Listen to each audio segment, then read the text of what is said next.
We're moving on to symbolic interactionism. And we've got dramaturgy. So a discussion of Goffman's ideas on Thursday. And then Tuesday of next week, we'll be discussing the ideas of Arlie Hochschild, and then we'll have a midterm. Right? So we're getting close to the halfway point. All right.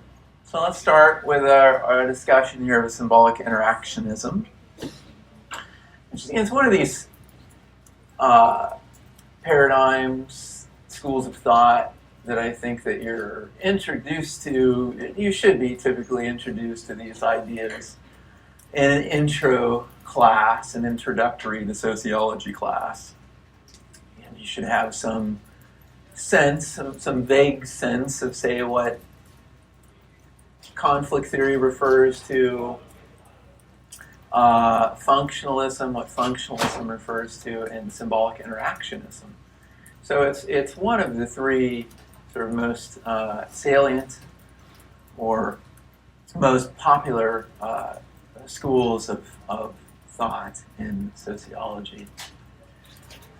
All right, so Herbert Blumer. Herbert Blumer was a student of George Herbert Mead's, and it was Herbert Blumer who published the book Symbolic Interactionism in 1969.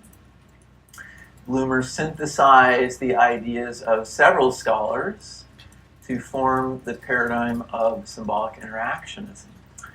And symbolic interactionism, the book itself, was written in 1969 in order to establish a reasoned statement of this theoretical approach. It's sort of a how-to, right? If you're a sociologist, particularly, say, in graduate school, and you're considering different orientations, different approaches to the analysis of your issue or subject matter, Blumer is offering you one of many theoretical approaches and provides you with a set of instructions as to follow these basic premises.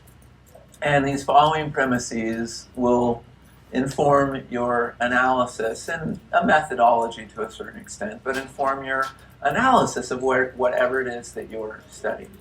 So the premises that Blumer puts forth are very general, but the generality of these premises, I think, also speaks to the paradigm's popularity because of its general relevance. You can really adopt it when studying anything, just as we can see anything, as the structural functionalists would say, in terms of a system, right? Thinking of things in terms of their functions and dysfunctions, etc. Or conflict theorists or critical theorists will always find power dynamics, right, within things. So, or exchange theorists, cost and reward, right, as well. So just adding this to your already developed arsenal of concepts that you can deploy in studying and analyzing social phenomena. In addition to coining the term symbolic interactionism, Blumer set out the central theoretical and methodological principles that continue to shape much of the work in this field. Right? But it really starts, as Blumer would say, it really starts with the work of George Herbert Mead. George Herbert Mead, who again, Blumer was a student of George Herbert Mead's. So this is a good place for us to start with a discussion of Mead's ideas on the nature of the self, how Mead defined the self, the importance of the symbol. After all, this paradigm is referred to as symbolic interactionism, so we need to have a discussion of symbols and what they mean by reality is symbolically mediated, right? And also the cause of human action, right? All of these ideas are foundational, really median. We would say median ideas provide the theoretical foundation to symbolic interactionism. So Bloomer is the synthesizer, and Bloomer is the one who's establishing, right, a general approach. If you were to conduct a symbolic interactionist analysis, these are the rules, these are the premises that you would want to follow.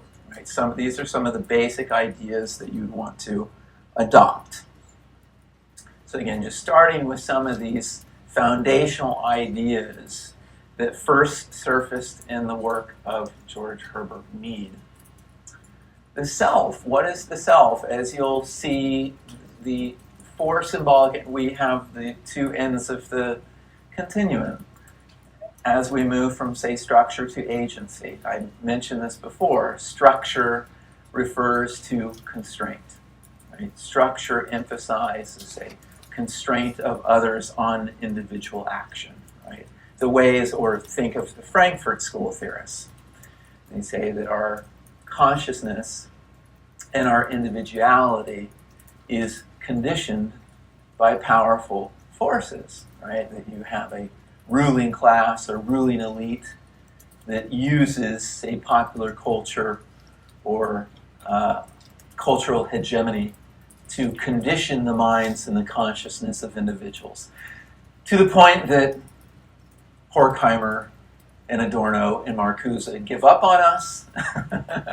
They say it's a lost cause. Everybody's been effectively brainwashed.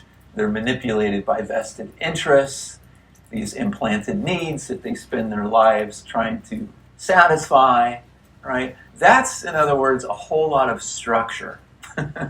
That's a whole lot of control that people in positions of power, the Frankfurt School theorists are saying, have over you and are manipulating you, right? That's one end of the spectrum. That's structure. The other end of the continuum or spectrum would be agency, right? And that's the freedom of the individual to think for themselves, to make choices, to, even though, as we'll talk about when we get to social constructionism and the work of Alfred Schutz and social phenomenology, even though we are born into a predefined reality, we're all born into a predefined reality. We're all born into societies that already exist and are accompanied with their own definitions of reality that we learn through the process of socialization. We learn to define things in the ways that, say, our ancestors did. But the symbolic interactionists would say you also have the power at a certain point in the stage of your intellectual, cognitive maturity and development that you can redefine things. You can say, I'm aware that in the past that's how something's been defined, but I will redefine it. That's an exercise of agency. Right? So the self, for Mead, it has a potential, a capacity for agency, to think for oneself, not simply to react to environments, but to respond to environments in a very intentional and very deliberate way, in a way that sort of takes, you think Adorno and Horkheimer and Marcuse, they were all part of this cultural milieu of thought control. But nevertheless, they still believed that they possessed the powers of negative thinking or critical thinking. So they claimed it for themselves. They claimed agency for themselves. And they said, we're above the fray, right? We're able to see the ways in which other people, such as yourselves, are manipulated. But they believed themselves to have agency, to think critically, right? They just didn't grant that agency to anybody else, because everybody else, of course, was a pawn. Certainly not Mead's view, right? Mead is very much aware that we live in a world of deceit and deception, but also believes that individuals have the capacity to recognize deceit and deception and respond accordingly. So for me, the self is best defined as a social object. We are objects, of course, we're social objects because we learn through the process of social interaction that we're objects to others. And we become objects to ourselves precisely because we're objects to others. That when we enter the world, we enter purely as subject. But after being treated as an object, a social object in the world with our very own name, right, we learn to treat ourselves as objects in the world. So after a process of development, we're not just subject, but we're also objects to ourselves, and we're able to direct ourselves accordingly, as need be. So the self is best defined as a social object, one of the objects in the situation that the actor finds useful in achieving his or her goals.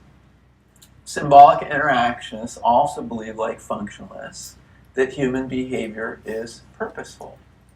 That is purposeful, or we can add that to say social exchange theory or rational choice theory is purposeful. So you are an instrument. You yourself is an object to yourself, an instrument for achieving the goals that you're trying to achieve. The self, Mead tells us, is both subject and object. It is both active and passive. And he says the two components of the self are the I and the me. And the I is the active element, the me is the passive element. Subject and object. Mead often said that the self is constituted dialogically, meaning through internalized conversation. That your existence after a certain age, after the development of a me, is that you have conversations with yourself. And that conversation about yourself is also what constitutes your sense of selfhood. The stories you tell yourself about yourself, that ultimately becomes constitutive of selfhood. What is the story you tell yourself about yourself? That story sustains an identity. But for me, it comes down to our capacity, and again, we're sort of putting the cart before the horse here. In order to have personhood, in order to have identity, one must have an capacity to have internalized conversation with oneself, which then necessitates an acquisition, acquiring of symbols, meaning acquiring language so that you can have the type of internal conversations that leads to a narrative about your life, and that narrative that sustains your sense of identity as to who you are. Right? So it's internalized conversation that constitutes thinking. It's the possession of language and the tools of language that enable thinking, but enable even more than thinking about things outside of ourselves, thinking about ourselves. And thinking about, well, who am I as a person? And in that question, who am I, is a story. There's a narrative. There's a conversation of life experiences and the meanings of those life experiences as it relates to your personhood.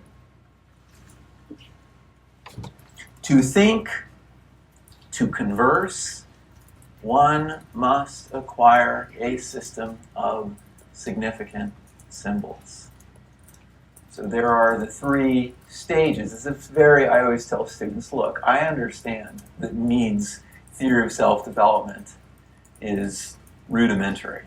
But for the purpose of the sociologist, it's adequate. If you want much more complex theories of child development, they're out there, trust me, they're out there.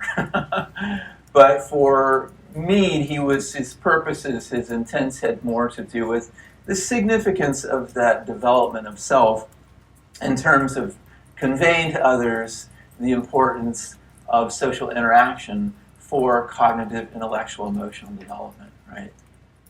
So the first stage, Mead tells us, in the process of becoming a self involves the acquisition of language, because after all, we know that each of us have conversations with ourselves, right? Each of us know that it's through the manipulation of significant symbols, right, that we're able to define things for others and define things for ourselves and come to terms with what was the meaning of that experience. The meaning of the experience is articulated symbolically, and that happens through the use of language.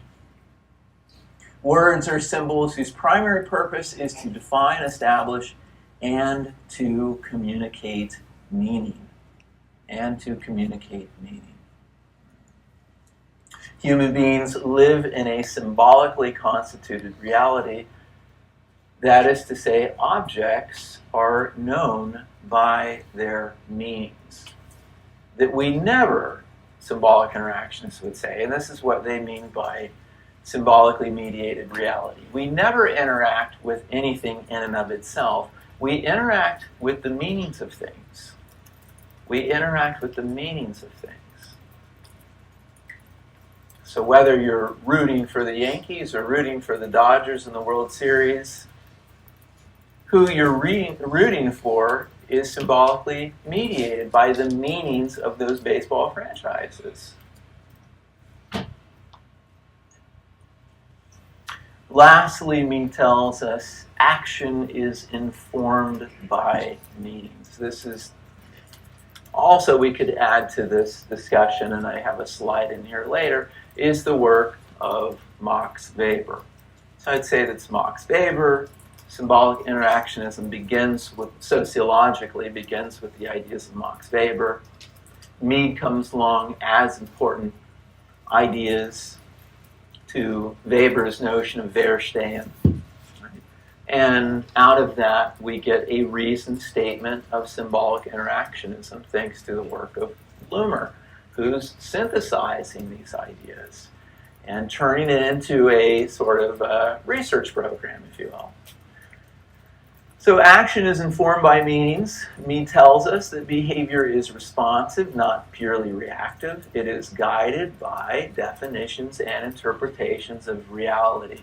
We don't just simply react to circumstances or situations, we respond. And we respond based on what is the meaning of the situation. What is it that's going on here? So the symbolic interactionist says this is important for today's lecture, but also Thursday's lecture and next Tuesday's lecture when we get to Hochschild. It's all about the definition of the situation. How you respond to a situation, and that is often to respond to others, is to come to sort of understanding, consensus as to, well, what is it that's taking place here? And once it's been established, the situation has been defined, then you're able to respond accordingly and appropriately.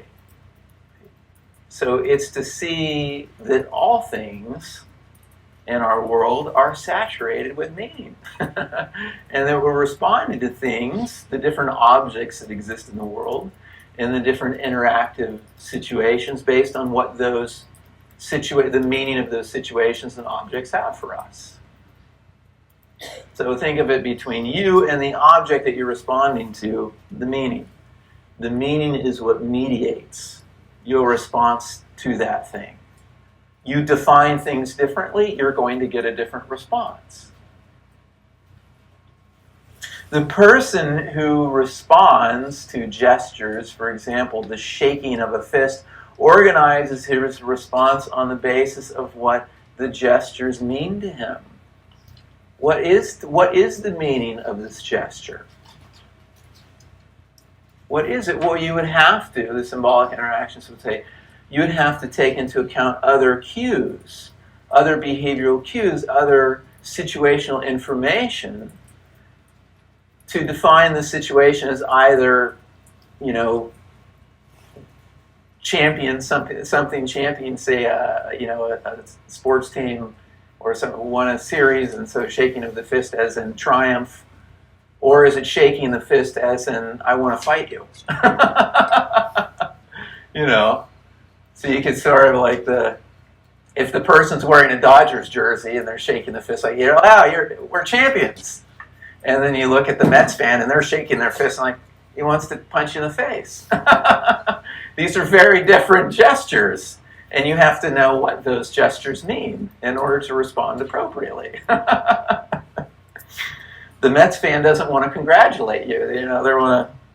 They're angry at you. If you're a Dodgers fan. And you should be.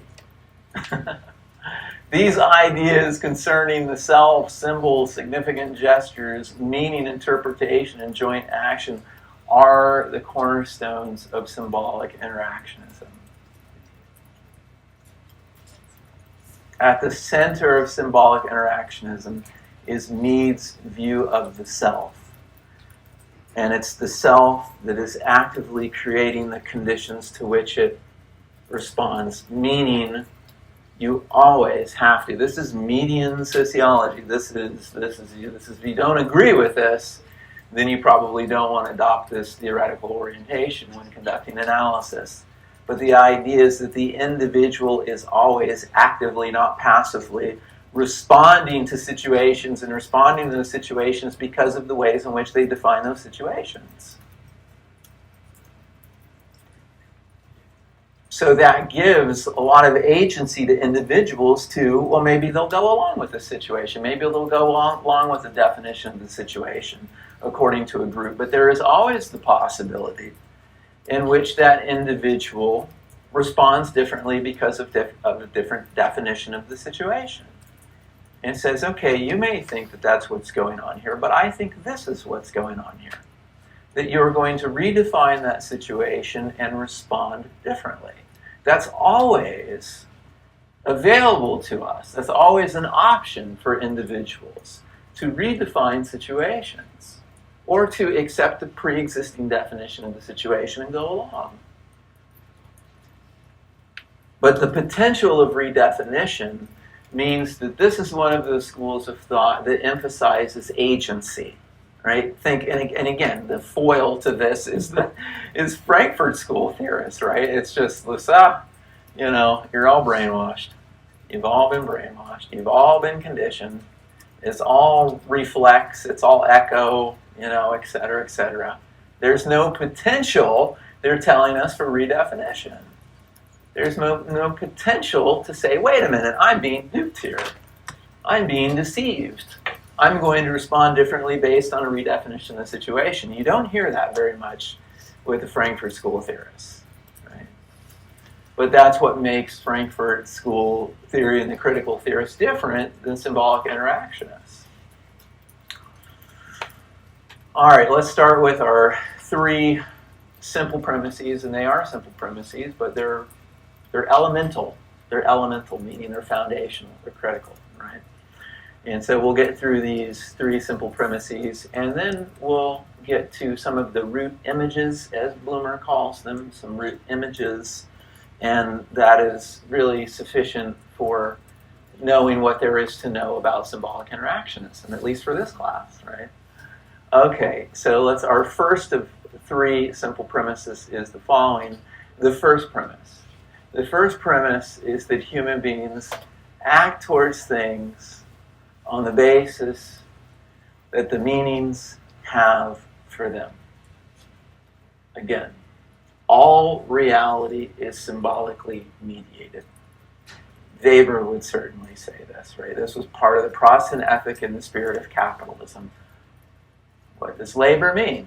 What does the private acquisition of wealth mean? It's up to individuals to decide collectively what labor means, if it's moral activity or not moral activity, and if the individual acquisition of wealth is a sign of God's grace or not. Ultimately, it will come down to whether you're a Calvinist or a Puritan or something else, as to what meanings you assign to labor and to the private acquisition of wealth. Meaning is essential to the formation of behavior. What does something mean? That will largely determine how a person then responds to something. Human beings interpret, as we've been saying. Human beings interpret or define each other's actions instead of merely reacting. We would say animals, other organisms in the animal kingdom are much more likely to react to situations. It's just like every time, I have two cats, and every time, a trash truck drives out, they always react exactly the same, which is to get afraid by the noise of the garbage truck that's going down the street. And I've tried to assure them that they're okay. That the trash truck poses no threat whatsoever as long as they stay within the house, right? But they hear it and then they simply react from the sound and they run away. There is no way for them to symbolically mediate their response to the trash truck, to the garbage truck. It's simply a reaction. Loud noise, run. That's it. Of course, with individuals, you can reason with them. Maybe a small child at a certain age would also be intimidated by the noise that the truck makes. But over time, you could reason with the child and you could help them define that object in a particular way so that they don't react a certain way to the trash truck, but they respond appropriately.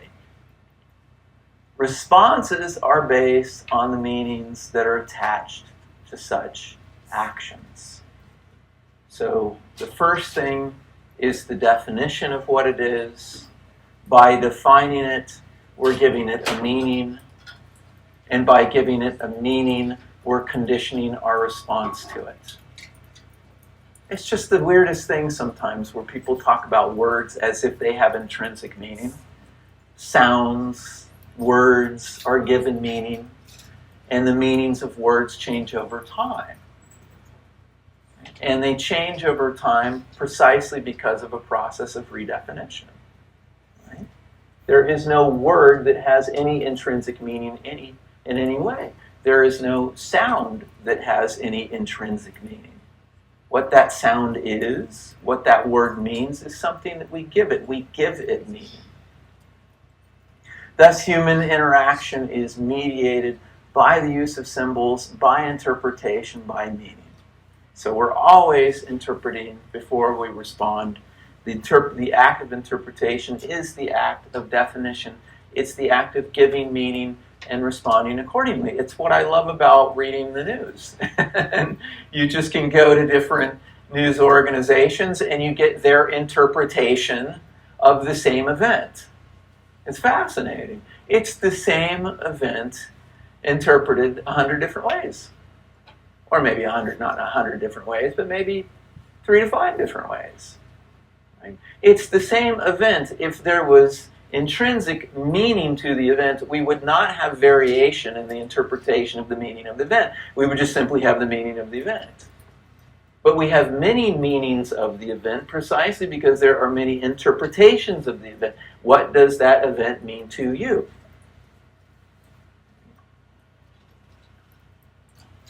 For this reason, symbolic interactionists argue that the most important determinant of human action is meaning. How we respond to something ultimately depends on the meaning that we give it.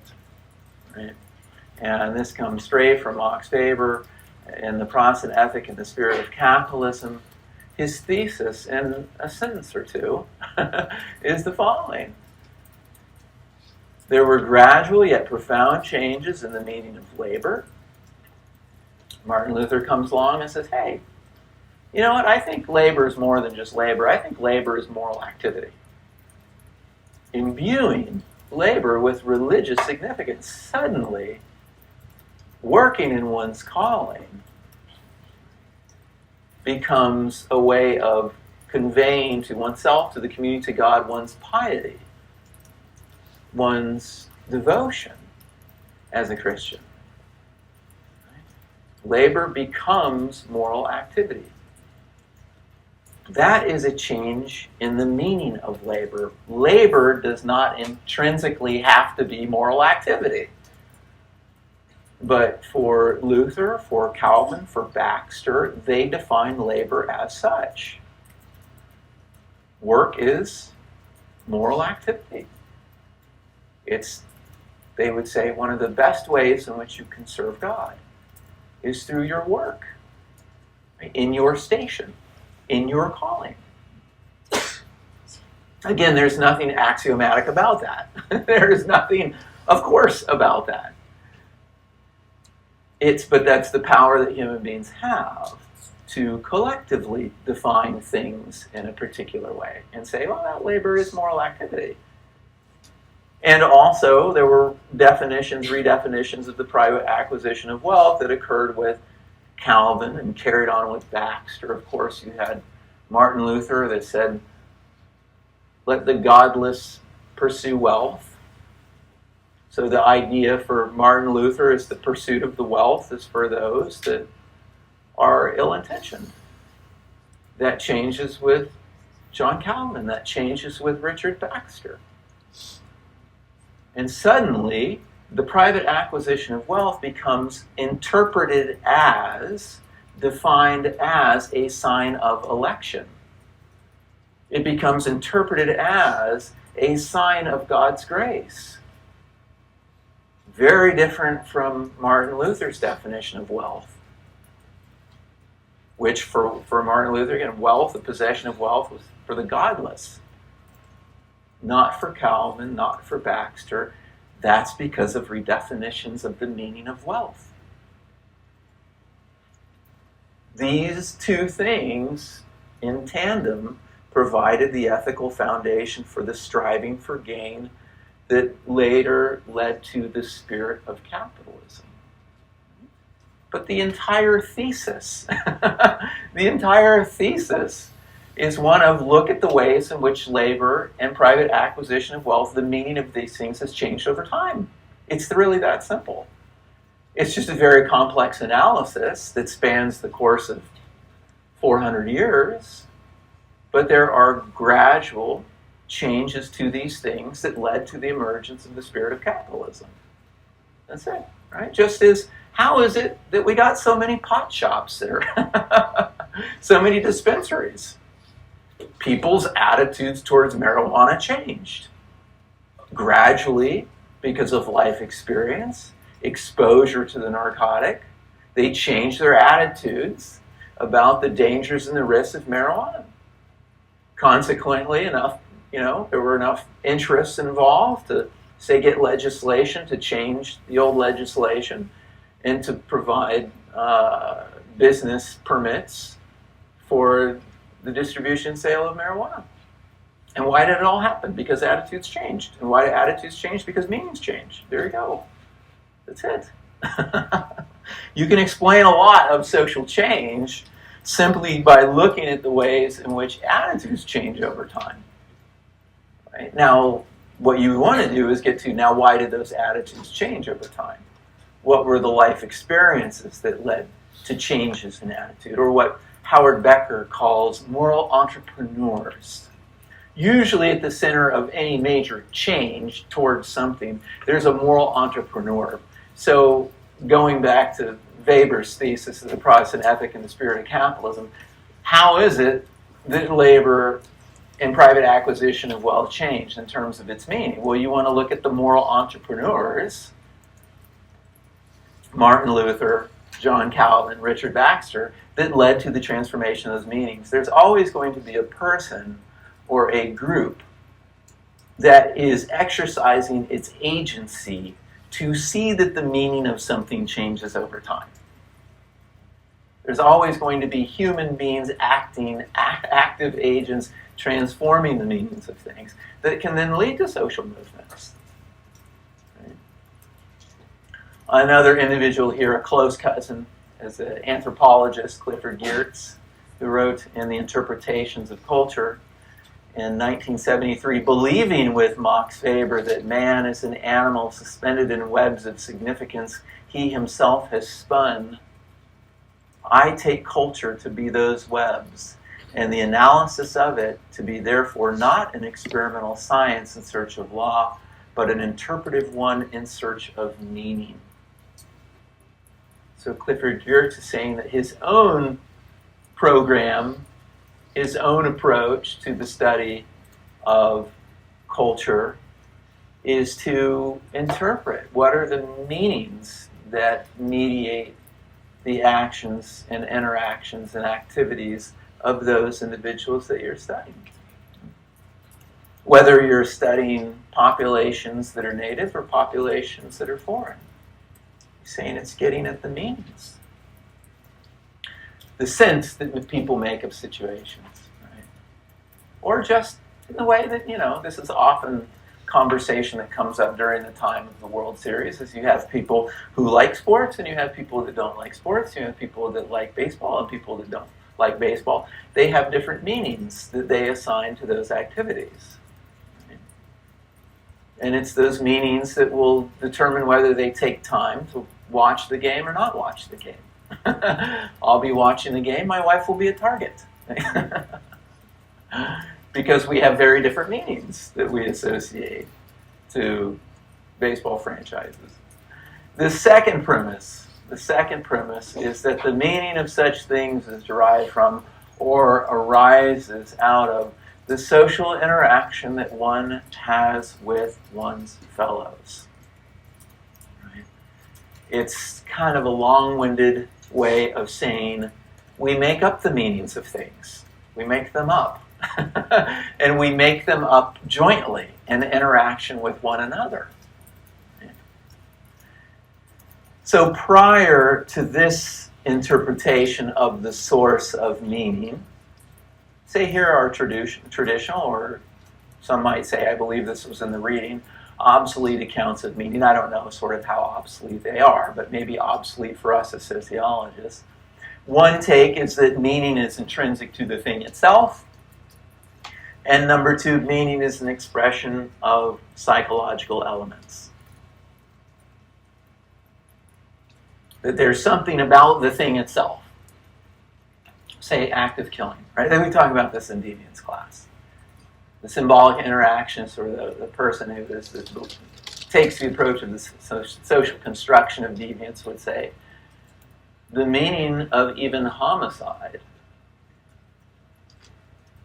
is interpretive.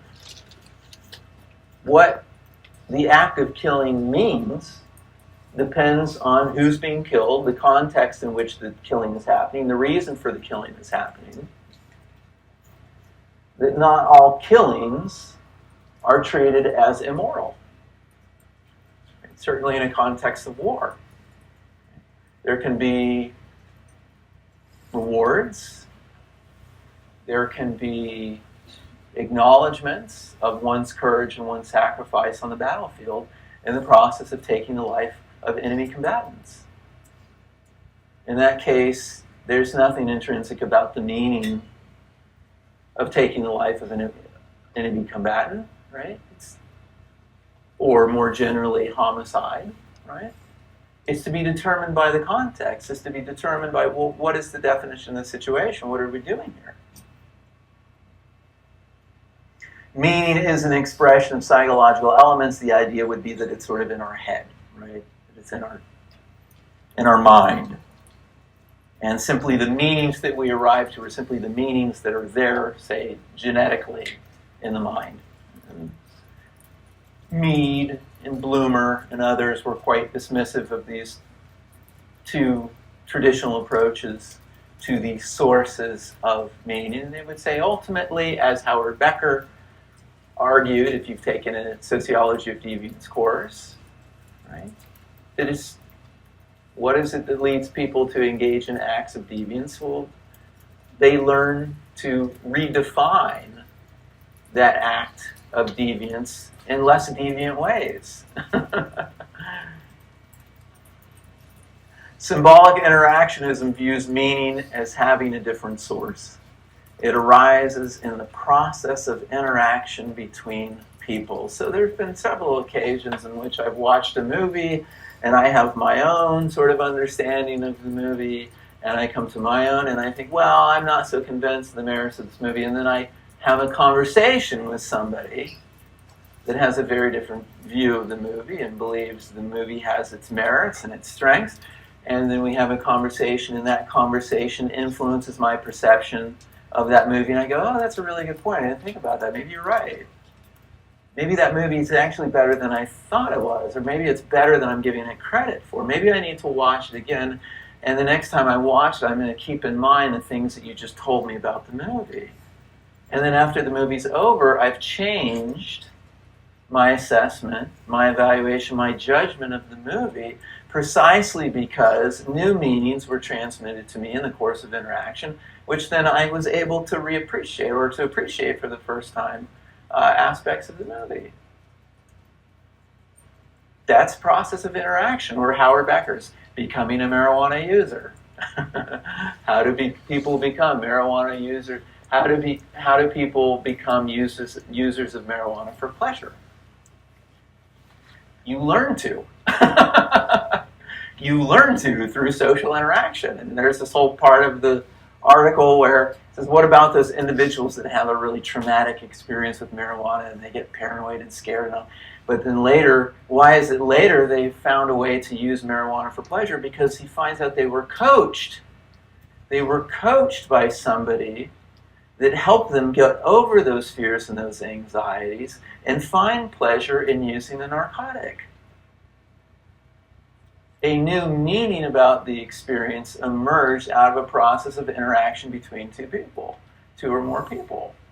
Right? So that whole article, which really was radical, so it was written in the 1950s, I believe it was 1953, Becoming a Marijuana User. It was really a radical piece, radical statement. But he said, yeah, we learn. Meanings are learned.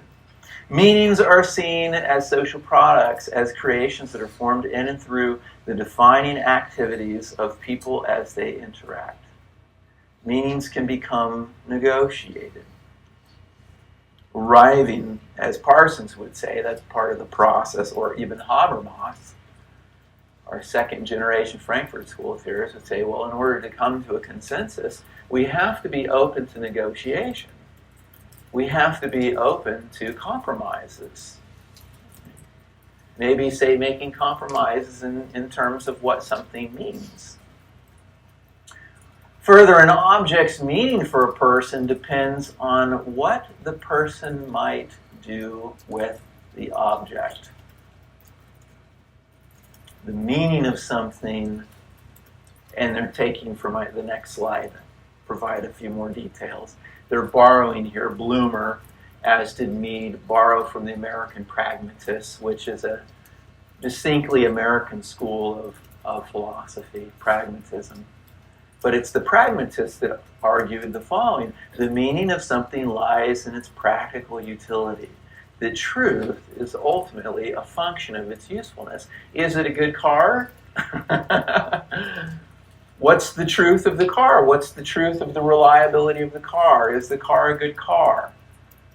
Well, if it continues to be reliably useful, we can say it's a truthful statement that the car is a good car. What something is, in other words, is ultimately based on its utility. The meaning of things is based on their utility. And that utility is a measure of its meaningfulness. So something is meaningful because it is purposeful. It is valued for its effect, that there is meaningful utility to any social object. Now, that meaningful utility will vary from person to person, but if something is to have meaning, we would say it's precisely because it has utility. If I say, gosh, I really like this band means a lot to me, it's precisely because of the utility of that band's music for you in your life. It's tied to the significance of that band is tied to the meaningful utility of the music that band makes. Right? Or if you can imagine your house is on fire, your condo is on fire, your dorm or your apartment is on fire, and you have just a minute or two to retrieve something that is meaningful to you, chances are the thing that you retrieve that's of great meaning to you also has great utility for you. Right? For me, it would be save the laptop. Save the hard drive. This is meaningful because it has high utility, high use value in my vocation, in my job. Right? Or I remember one time a student saying, well, what? And it was a smaller class at a liberal arts college, and we were able to have a conversation. Well, what would you save from a burning building that was of yours, personal effect of yours? And the student said, oh, I have this photo album, that has all these rare family pictures that have been, compiled over time. And so she said, that's the first thing I would look to save, is to save the photo album.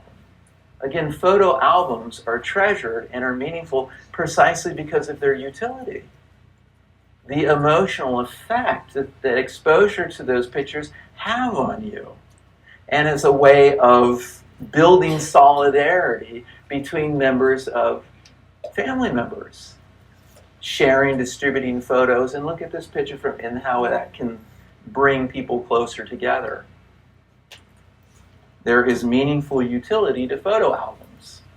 Any object that is meaningful has utility. It's very hard to find the object that has meaning that has no utility, that is to say, no effect whatsoever. Typically, we say those things with no effect and no utility are useless, therefore they have no meaning. What is the meaning of water? Can we say that there's an intrinsic meaning to water, going back to the origins of the meaning of social objects? Can we say that water has an intrinsic meaning? The symbolic interactionists would say no. That water has many meanings, and the meanings that water has depends on, say, the social role that you're playing. Water has different uses, that is to say, different utility. It has different purposes for the chemist. For the chemist, water is a solvent. For the athlete, water is used for hydration. For the firefighter, water is used to put out fires. For the gardener, water is used to grow vegetables and flowers. The different uses correspond to different social roles, which correspond to different meanings. So it goes back to that basic premise of theirs, which speaks to the origin of meaning of things. What is your relationship to the object itself? And your relationship to the object itself will condition what the meaning of that thing is. An object's meaning is therefore relative to the roles, the situations, and goals of people. What might sociology mean 200 years from now or 300 years from now? What is the utility or the value or the meaning of this discipline and this field of social scientific inquiry? It will change over time as its utility changes, its practical value and utility for a population. These ideas are derived, as I was saying, from American pragmatism, coming from the work of Charles Peirce, of John Dewey, and William James. So if you've ever taken a class in the philosophy department, I did, on American pragmatism, you'll be reading the works of some of these individuals. Interesting stuff. The Greek word pragma means action, from which the words practice and practical come. The pragmatic method is to try to interpret each notion by tracing its respective practical consequences. The consequences of something. And the consequences of something then reveal the truth of what that thing is. Then it depends on the consequence of something will condition the meaning that we assign to whatever it is.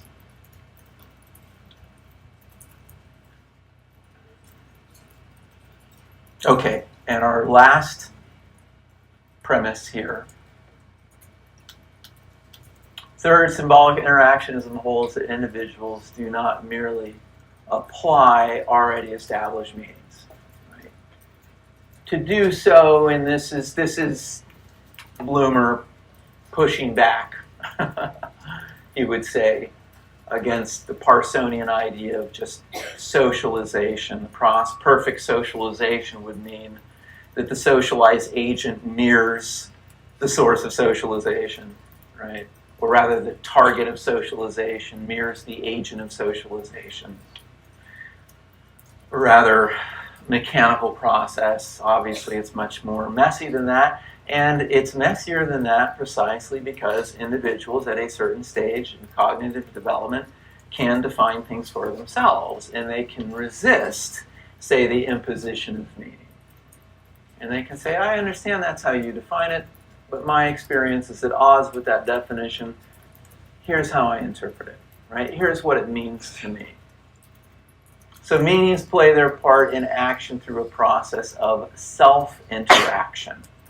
Meaning, here's, I think, probably the best way to approach or understand or comprehend this idea of self-interaction is that we interpret the world to ourselves.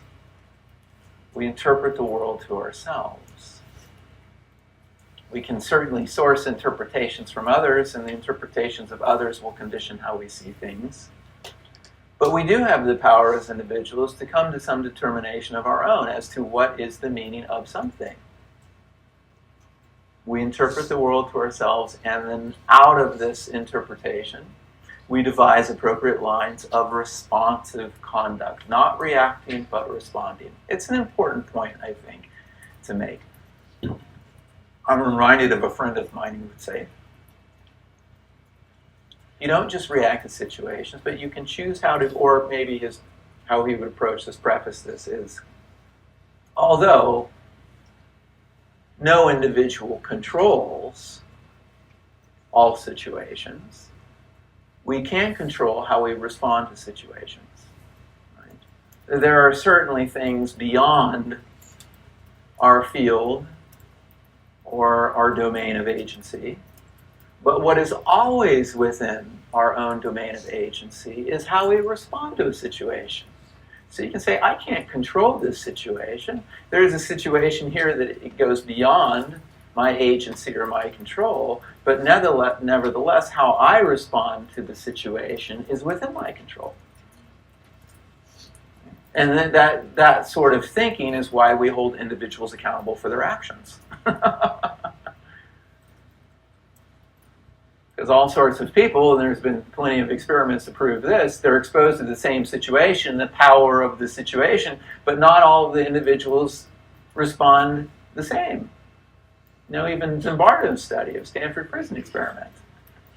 What he found, this is buried in the details because he wants to just talk about the power of the situation, the overwhelming situation, so that overpowers character, etc. There were 3 types of guards and there were 3 types of prisoners. Meaning there are at least a minimum of 3 ways of responding to the situation if you're a guard and if you're a prisoner. Meaning people have power in how they respond to situations. You have a choice. How should I respond to this situation? And the person says, well, I had to react this way because the situation compelled me to do so. Did it? Other people didn't respond that way. So if other people didn't respond that way and you did, then that speaks to the variation in responses and the fact that you can respond differently to situations. Okay, so those are our 3 premises. We're getting there. We're getting through it. 3 premises of symbolic interactionism. And then later, in the primary source material that's contained in your textbook, Bloomer ends his discussion with a discussion of root images. Root images. It gets a little bit more fragmentary at this point in the reading. I think the 3 premises, that's where it's sort of most coherent, it's clearest. Here are sort of the 3 axioms or tenets that one could follow when conducting analysis that is in the fashion of, say, symbolic interactionism. But then we get to these sort of, and I don't want to call them random because they're pieces of the puzzle. Root images, and there are a number of basic ideas. There are a number of root images. And they refer to the following matters, and we'll just discuss these in turn. Bear with me as I discuss them in turn. Root images referring to human groups or societies, to social interaction, to objects, the human being as an actor, human action, and the interconnection of all lines of action. Right? So we'll just sort of move through these, and just so you have, again, it's sort of, what is he doing here? He's fleshing out, starting with the 3 premises, and then getting to some root images that help flesh out, maybe answer some questions that a prospective researcher might have. Or maybe if you're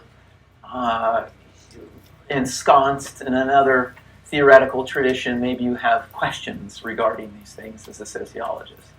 And so you want to know the thoughts. How would a symbolic interactionist, what would a symbolic interactionist have to say about the following social objects, right?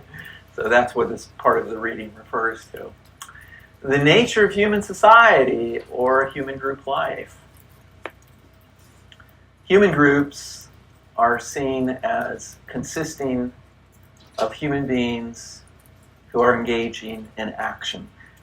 There's a reason why Bloomer begins with this root image, because he wants to emphasize that while, first premise, people respond to things based on the meanings that those things have for them, the symbolic interactionists, as fixated as they are on the meanings that mediate responses, they're ultimately concerned with action.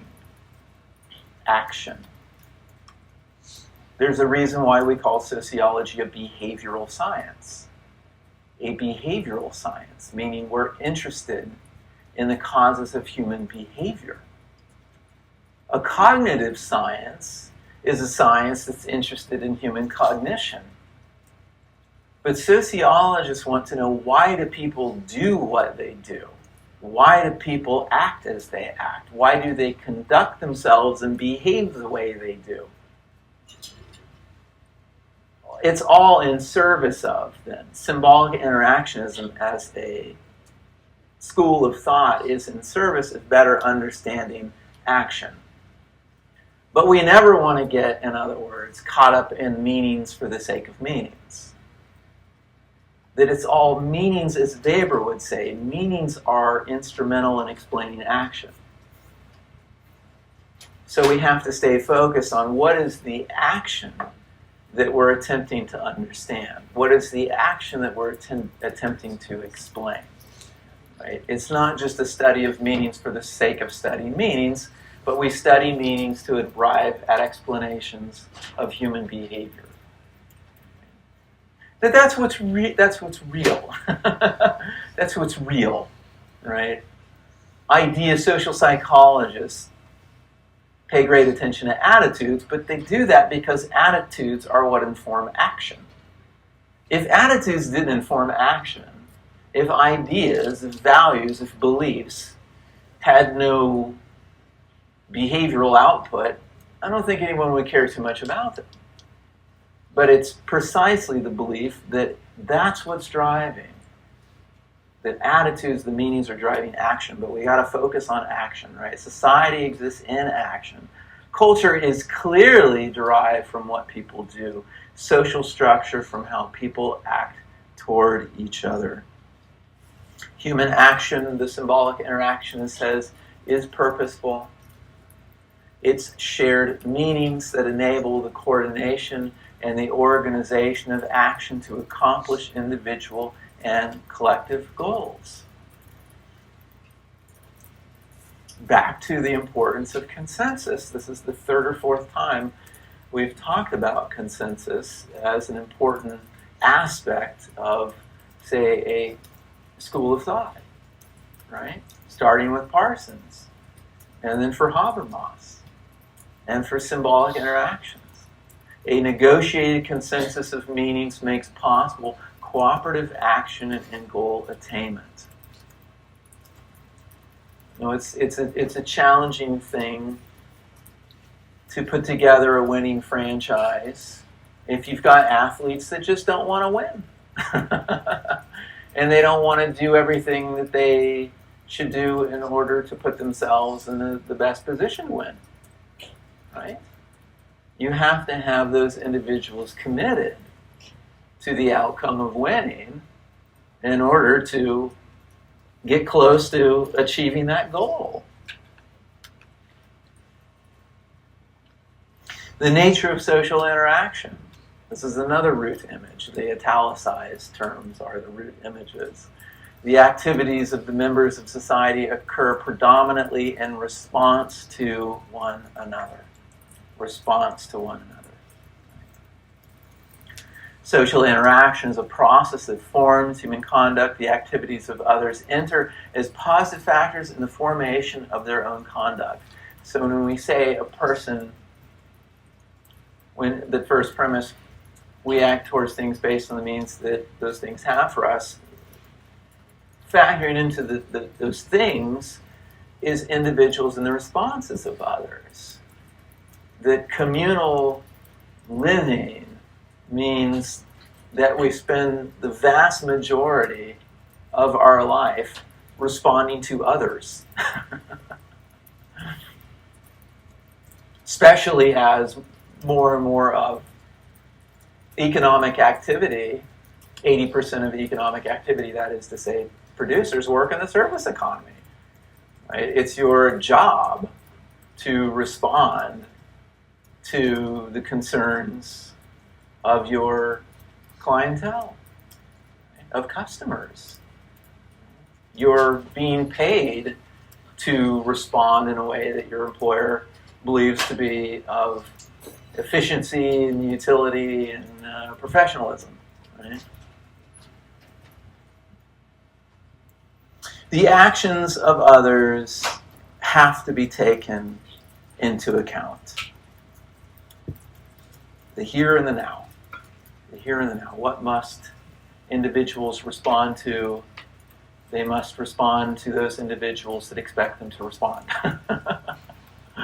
As people encounter one another, they are necessarily required to take account of the actions of one another as they form their own action. This is what Weber means by social action. Right? There can be, say, non-social action, but that's action that occurs away from other individuals. But social action is action that takes into account the actions of others and also takes into account the meanings of others. One has to fit one's own line of activity in some manner to the actions of others. The meanings of others have to be taken into, the actions of others have to be taken into account. To the nature of objects, another root image. The nature of objects. The worlds that exist for human beings and for their groups are composed of objects. For us, what are the objects that are most relevant? Ideational objects. It's fascinating, it's all very general, it's very abstract, it's very theoretical. The objects, our objects in this classroom, are ideas. So this is something I like to talk about when I have a chance to discuss popular culture, that there are two sides of, say, the cultural coin. One side has to do with the material objects themselves, the other side has to do with the immaterial objects, the immaterial objects. But all groups and all forms of activity involve both tangible objects and also intangible objects. The intangible objects would be the cognitive stuff that's between our ears. Right? It's the attitudes, it's the ideas, it's the beliefs, it's the philosophies, it's the ideas. An object is anything that can be indicated, physical objects, social objects, abstract objects such as ideologies or ideas. The nature of each is determined by its meaning. So taking into account, what they're encouraging us to do then is whatever group that we're studying, you're taking into account all of the objects, tangible and intangible, that constitute that world. Say you want to do a sociology of music. You want to study rock and roll, the rock and roll band, right? It's like, well, there's a whole bunch of objects, from quite literally tangible objects to drum sets and bass guitars and regular guitars and amps and mics and everything else, to all then the ideational stuff that motivates these individuals to make time to work on their music. It's identifying, right? All of the objects that are of significance for those individuals in their collective activity. The environment consists only of the objects that the given human beings recognize and know.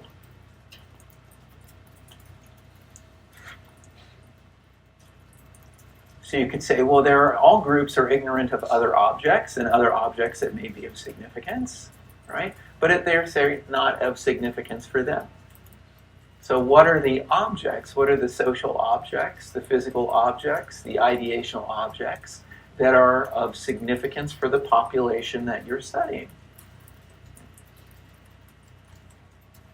It is the world of their objects with which people have to deal and toward which they develop their actions.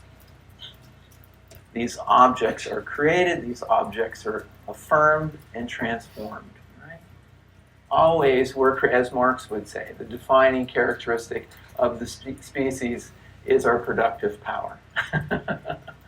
What is the thing that it says in the German ideology says, well, some people have said it's our powers of cognition, and some people say it's aspects of the soul or the spirit. That's the domain of theology, the former being the domain of philosophy. According to Marx and Engels, what is the distinctive, defining characteristic attribute of the human species? It's what we produce. That we bring things into being. We are creators. We create the very realities that we live in. Not to say, I'm not taking that so far as to say we created the universe, but we create things with that universe and with that planet, and we invent and construct social realities which then coordinate and direct action, but we are creators of things, all this stuff. Look around. Always bring. It's what makes being a sociologist fun, because we're constantly bringing new. Oh, that's weird. Thought my ringer was off. Sorry. Like a phone that rings, bringing new things into the world, and every time something new is brought into the world, it changes the dynamic. Just in the way that the internet, that thing that we created. And UCLA had a little something to do with that. It transformed the entire nature of human interaction. Because of this unique capacity and ability to create new realities. And in creating a new reality, transforming reality. But it does make being a sociologist interested, in particular if you're interested in the phenomenon of social change. You can't explain those changes without taking into account all the things that have been introduced into the world since that period of change. The human being as an acting organism. The human being is seen as an organism that makes indications to others and interprets their indications. He can do this only by virtue of possessing a self. We already talked about this sufficiently, in my opinion. That's a type of object that is to oneself and to others. So our creative potential and our creative capacity is tied to our unique nature, right? A self that is both subject and object and acts in the world. The human being is an organism that engages in social interaction with itself by making indications to itself and responding to such indications. These indications are used to direct action. By engaging in self-interaction, it stands in a markedly different relation to its environment.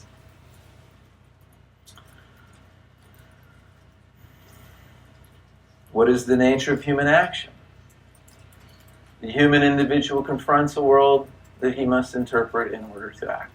Again, redundant, but I think it bears repeating that one must always take into account that when explaining human behavior, you have a subject that is always consistently, ceaselessly interpreting, making meaning, responding to the meanings that are made. There you go. he has to ascertain the meaning of the actions of others and map out his own line of action in light of such interpretation. There are some interesting connections here, I think, between the meanings of things and, as we talked about last week, the benefits of things, right? Or the costs of things. So you could, if you so desire, look for ways to connect these two paradigms. How might the meaning of something be conditioned by the fact that that thing registers as a reward or registers as a cost? Right? Because meanings are, there was a debate that I had with a former TA of mine. We were talking about keep in contact with, and we were having a discussion. He's very much part of the world of symbolic interactions. I think I'm more part of the world of social exchange theorists, and I kept pushing social exchange theory. He's like, well, what sort of leverage does that give us? What sort of analytical leverage does that give us if we simply say people seek to maximize profits or minimize costs, right? That sort of thing. Well, it's a general axiom, but symbolic interactionism also provides us with general axioms, such as people act towards things based on the meanings that those meanings have for them. So I think the appeal, and we sort of came to a conclusion or a consensus, the appeal of these two paradigms is that they are so broad. They are offering broad tenets. Right? It's like it doesn't the work to do, so going back to social exchange theory, well, is something a cost or is something a benefit? And if something is rational, it leads to greater benefits than costs, all these sorts of things. Well, you have to research your subjects. You have to research the people themselves to come to the conclusion whether they treat something as a reward or a cost. It's the same thing with symbolic interactionism. You still have to do the research to find out what is meaningful to people. It's just this paradigm is saying if you want to explain and comprehend people's action, you have to know what's meaningful to them. Just as the social exchange theorist is saying, if you want to understand people according to this formula of maximizing rewards, minimizing costs, you need to know what is rewarding and costly for that person. So these are really starting points, right? These programs, they're really starting points. You would ask yourself, if you're a symbolic interactionist, well, what is meaningful? How is the world meaningful to these people that I'm studying? Just if you're a social exchange theorist, you would want to know, well, what is costly and beneficial to these people? You can't say in advance what is costly or beneficial or what is meaningful. You have to do the research to find out. Right? Okay, we're at 444. There were a couple more slides, but more of these root images. I'll upload this at the end of the week. It's pretty self-explanatory.